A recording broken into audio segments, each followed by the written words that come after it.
mga bossing, sa pang-apat nating topic. Oh, biruin mo ha, mukhang madadagdagan ang kaso ni Kibuloy. Ano po?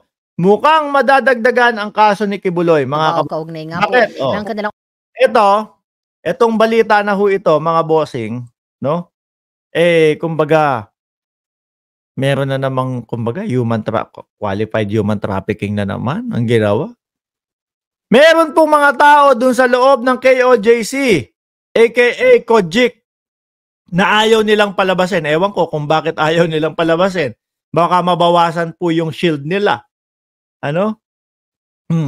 Kaya ho, alam nyo mga bossing, lalo pong lumalakas ang kutob ng taong bayan na yung pong pastor nila nandiyan sa loob ng Kojik compound. Bakit? Nung binalita po, malapit nang makuha si Kibuloy. Aba, nagsisuguran po. Doon na po naganap ang kauna-unahang Mimol malware, no? EDSA daw po. Epifanio de los Santos. Avenue ba yung A? Napunta doon sa harap ng KOJC. Tapos sabay sigaw ng vlogger, "Hoy, Tore! Ano ka na?" Ano sabi nung vlogger? "Hoy, Tore! Ano ka na? Kumbaga, hindi ka na katanggap-tanggap sa buong Pilipinas." Nakalimutan ko yung word na yun. Sabi nung vlogger na yun. Sabi ko, ha? Ano nangyari? Sumasaludo nga ang taong bayan kay Tore ngayon. Tapos sasabi mo, hindi ka tanggap-tanggap sa buong Pilipinas. Ang gulo nitong mga to, mga kababayan. Panoorin ho natin, mga kababayan, kung paano madadagdagan ang kaso ni Kibuloy. Ipe-play ko ho ito, pero maririnig nyo na lang sa background, ha? Operasyon sa compound ng Kingdom of Jesus Christ. Kahapon ito nangyari, upang hanapin nga po at isilbi ang arrest warrant kay Pastor Apollo Kibuloy. Panoorin po natin ito. Sa kabila naman po, ito na po yung anak. Ayan. Likewise, at same morning of General Marbil ho, mga kababayan. 2024, a daughter from Bisayap, North Cotabato, requested police assistance to rescue her 52-year-old mother inside the KOJC compound. Allegedly, her mother was recruited and brainwashed by members of KOJC that she never returned home to her. So meron mga tumawag, mga kababayan, na humihingi ng tulong na i-rescue ng kapulisan kasi nga nilang palabasin. Mababawasan yung human shield nila. Di ho ba? Sabi ni Armani Hector, 15 million kakamping versus Mimol malware. Yung mga sumisigaw dyan ng bangag, nandyan na lang ba kayo? Hindi nyo ba pakikinggan yung sinasabi ng inyong Diyosa na si Maharlika?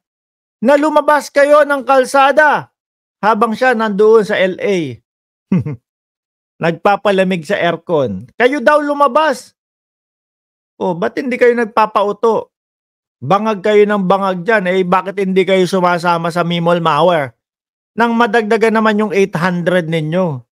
Para medyo lumapit naman doon sa pinapakalat ng mga KOJC na 8 million sila. Doon ho talaga sa nakita ko, mga kababayan. Doon sa nagmamarcha na akala mo may sagala, akala mo Flores de Mayo. 800 lang ho yun no? Wala pang isang minuto yung video, tapos agad. Di ho ba, mga kababayan? Tuloy. In Midsayap, after being confined inside the KOJC compound.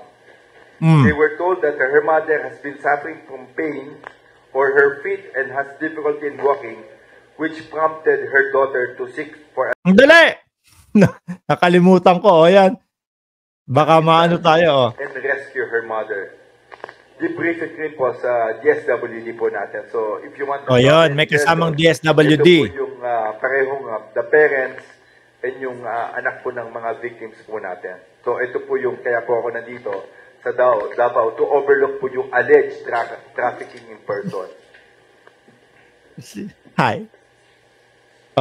Eto, magsasalita ho mga kababayan, yung mga gustong lumabas ng KOJC. na ayaw nilang palabasin. No? Nasaan po ba yung umpisa nun? Ito. Ayan. Para malaman nyo, dito Ayan. nakauwi na ng August 13 at hindi niya natagpuan yung anak niya kaya po pumunta dito sa Davao. Oh.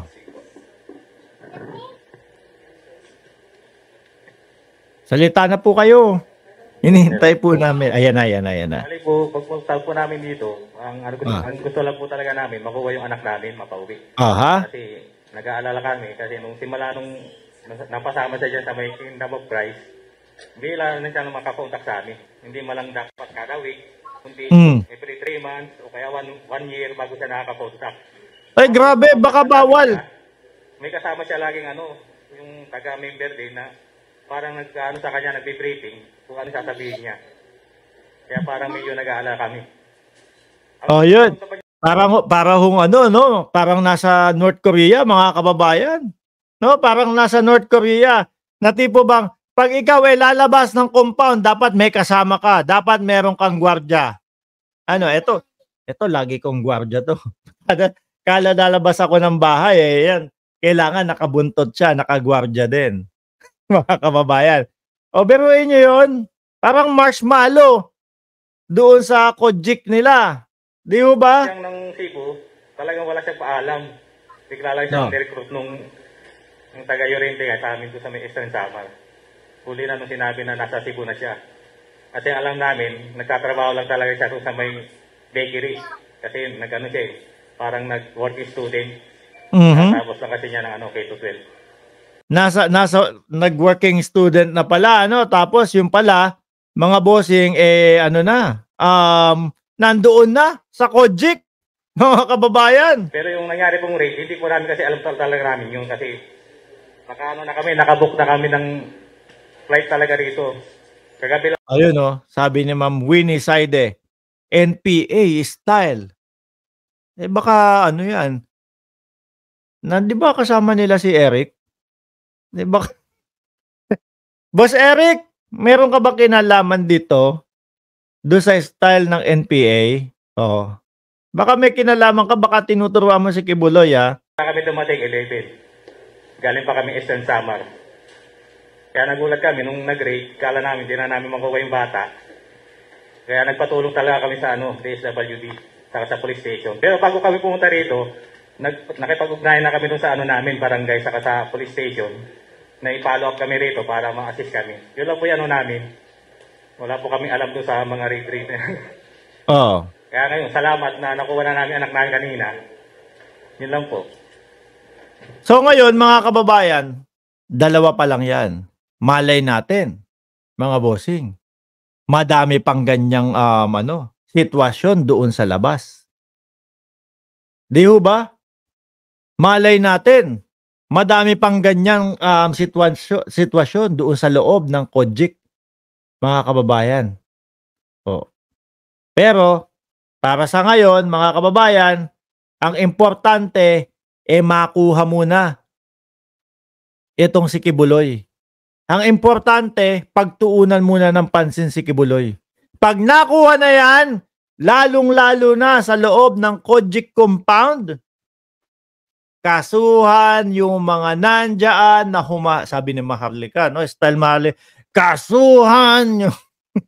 kasuhan yung mga nandyan na humaharang at umahad lang para ipatupad ang batas. Sino-sino yung mga yon? Unahin si Torion. Unahin si Atty. Torion.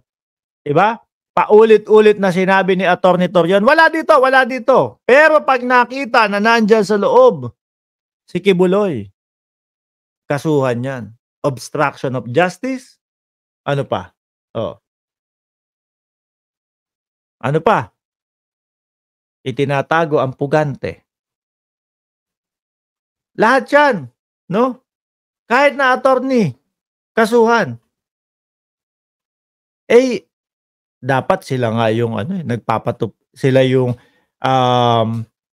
tumutulong sa pagpapatupad ng batas. Pero hindi, 'di ba? Sila yung nagpapatagal, mga kababayan. Sabi ni Boss Mike, sabi ni Boss Mike? Mga DDS, Patest nyo muna mga kasi baka may tutulo na utak nyo. Nandoon. Baka yung mga ibig mo sabihin, yung mga DDS, ang utak nasa U10. Ganun ba ang ibig mo sabihin? Ikaw, Boss Mike, titigilan ko na nga tong live ko. Baka magaya tong live ko doon sa live mo. Mamaya may pumasok dito, sitahin din ako. Sabi, ano ba yung mga pinagsasasabi mo? Pero ito ang alam ko ngayon, mga kababayan. Tingin ko dahil nga, kumbaga, hindi makakapambiktima kung sakali si Kibuloy, jabol-jabol muna yan, mga kababayan. No?